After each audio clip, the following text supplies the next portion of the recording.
ঘন্টার পর ঘন্টা লোডশেডিংয়ে দুর্বিষহ হয়ে উঠেছে কুষ্টিয়ার জনজীবন। প্রচণ্ড গরমে শহর থেকে গ্রাম কোথাও স্বস্তি নেই। শহরের তুলনায় গ্রামের 7 থেকে 8 ঘন্টা থাকছে না বিদ্যুৎ। এতে ব্যাহত হচ্ছে দৈনন্দিন কাজ। ক্ষতির মুখে শিক্ষা ব্যবসা ও শিল্প প্রতিষ্ঠান। বিদ্যুৎ সংকটে ক্ষোভ বাড়ছে সবার মাঝে। শ্রাবণ মাসেও গরম কমেনি প্রকৃতিতে। এই একঘেয়ে জীবনে আরও ভোগান্তি যোগ করেছে ঘন্টার পর ঘন্টা লোডশেডিং। এতে দুর্বিষহ হয়ে উঠেছে কুষ্টিয়ার জনজীবন। জেলা শহরের লোডশেডিং থাকে 4 থেকে 5 ঘন্টা। গ্রামের অবস্থা আরো ভয়াবহ। দিনরাত মিলে বিদ্যুৎ থাকে 7 থেকে 8 ঘন্টা, অথচ মাস শেষে বিলের অঙ্ক ঠিকই গুনতে হয়। বিদ্যুতের এমন সংকটে ক্ষোভ বাড়ছে জনমনে। বিদ্যুতের যে অবস্থা, সন্ধ্যার সময় কারেন্ট থাকছে না, বাচ্চাদের লেখাপড়া হচ্ছে না, সকালেও থাকছে না, আর কিছু কিছু বাচ্চারা অসুস্থ হয়ে যাচ্ছে নিউমোনিয়া ঠান্ডায়। সন্ধ্যার সময় ভাই কারেন্ট থাকে না, আসে সে রাত 10টার সময়। তো 10টার সময় কি কারেন্ট, এই 10টার সময় কি লেখাপড়া করার সময় নাকি? আছে কারেন্ট, আপনার কারেন্ট নাই, কারেন্ট আসছে কখন যাচ্ছে কখন আমরা বুঝতেই পারছি না।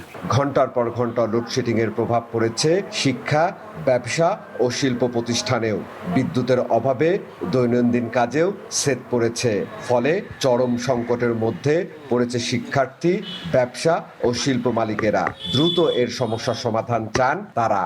ঘুমটি গরম পড়ছে, ঠিক মতন থাকছে না বিদ্যুৎ।